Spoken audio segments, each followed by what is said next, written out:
We're into the Twitter already. Yeah, I mean, this is going to be a short show today, unless something happens, which, that would be fine.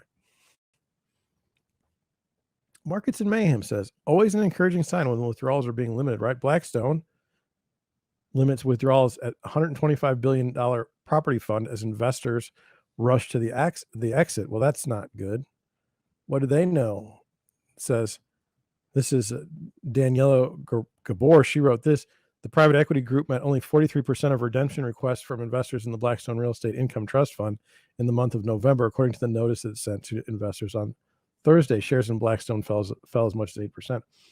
This means that people were asking for their money and they were only able to give 43% of it back.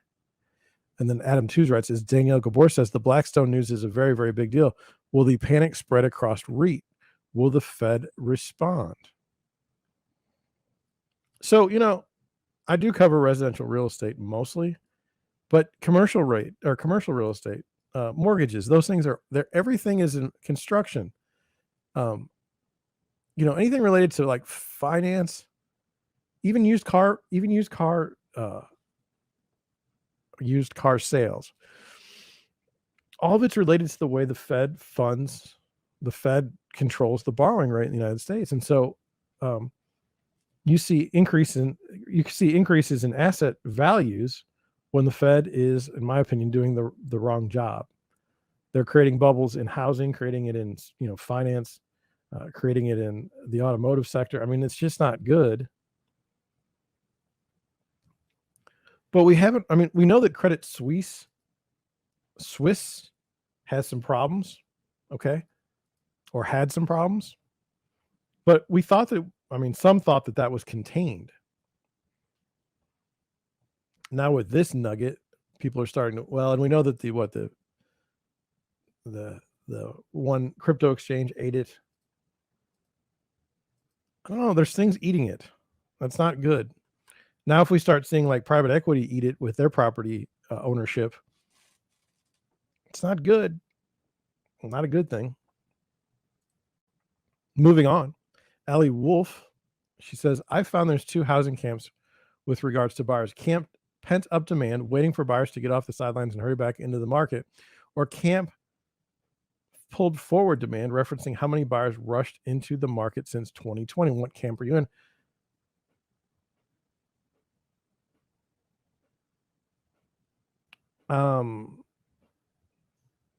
I don't think pent up demand is right. Pulled forward demand, maybe by low rates.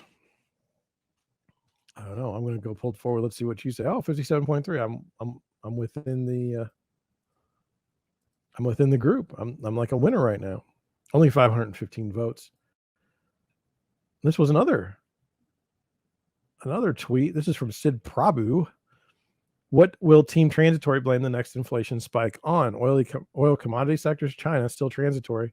Other, please specify. If I had to guess, it would be China. It's easy. They're an easy target. Also, a nebulous target. We don't really know that the numbers that the Chinese government puts out, if there's any sort of accuracy to them.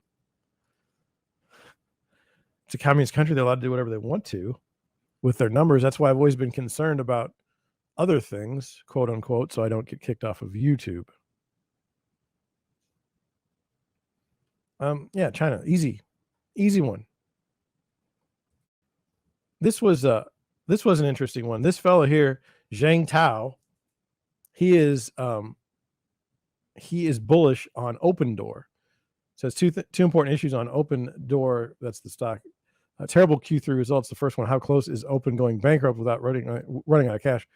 For Opendoor to not burn cash in quarters, contribution margin needs to be positive and bigger than their cash operating expenses. Then this fellow Srini Koganti wrote, Open is a bag holder at scale. This home in Austin was $170,000 in 2009. Again, owned and listed by Open at $340,000 in 2020, now reduced to $279K. Good luck, Bulls. Even a primary school kid should get this dire situation, provided he thinks with a clean mind.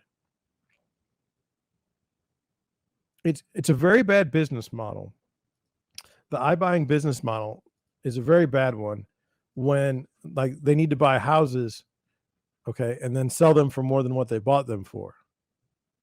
Like that's important. Like they're not doing anyone any favors by buying houses for more than what anyone else would pay and then selling them at a loss. Like that is maybe one of the worst business models ever. And yet, here we are. Diane Swonk. Diane Swonk is, in my opinion, establishment. Classic establishment. She comments on a tweet from Lisa Abramovich. Americans are saving at the lowest rate since 2005, with the personal savings rate as a share of disposable income dropping to 2.3% October. Commerce market data versus vis-a-vis Molly Smith News. Diane Swonk writes, I think we at the point of dis-saving instead of saving. Can we talk about this in the sense of the Schiff Gold article we read a couple nights back, where it talked about how saving during a high inflationary period is stupid. Your money is continually worth less the longer you hold on to it. That is contrary to the financial principle of interest, time value of money, which is $1 today is going to be worth more than $1 tomorrow. Those two are just not in. They're basically in conflict with each other.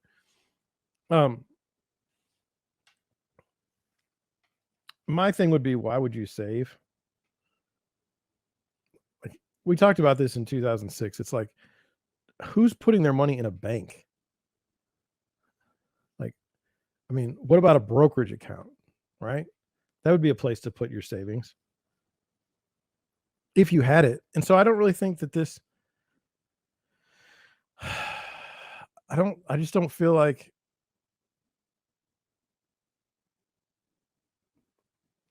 that this helps us. I feel like the savings rate should be high, but it's not. And so you can see where it was high. Anyway, Valerie M. Brown, let me tell you, she caught my eye because of her market analysis, which is the same one that I have. Like I use the same. This is Maris MLS. Hers probably isn't called Maris, or maybe it is. I don't know. We use Maris MLS here. It works fine. Median home price by fine, and here I mean St. Louis, and good. Median home prices by month for 2022. We look on track to finish lower than we started in January of 2022. So January we're at 435, then it went to 450, then to 460, then 475, then 482. Then it started cooling off in June, but that didn't cool off here in June. 480, 465, 450, 450, 440, and 430 estimated.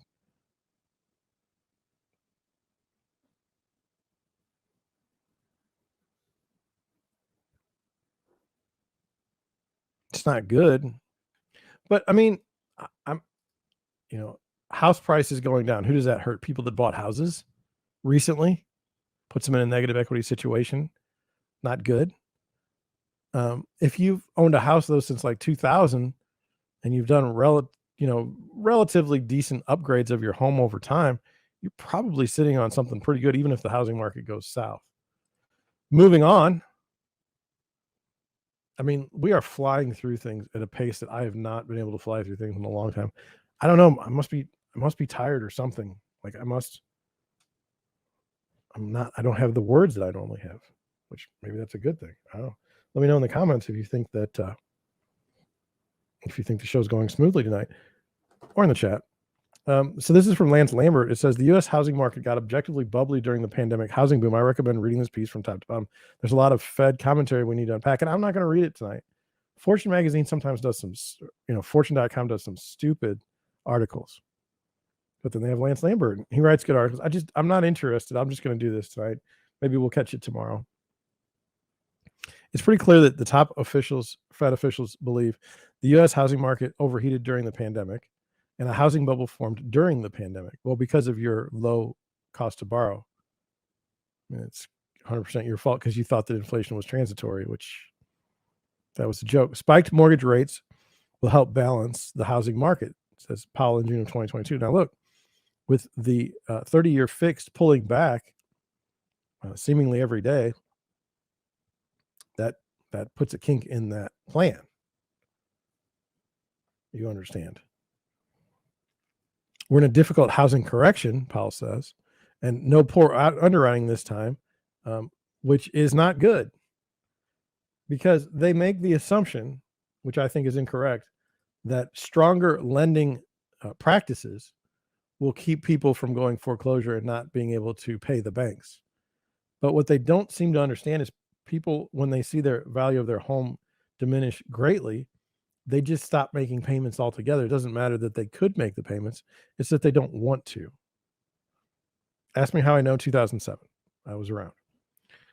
A material drop in home prices is possible. It's not 2008. A material drop in home prices wouldn't trigger a wave of mortgage defaults and potentially destabilize the financial system. This is not good thinking, in my opinion. And there's a longer run housing shortage. They believe that. We've shown through the weeks that that argument doesn't seem to hold water. And the longer run housing shortage will remain even after the correction concludes.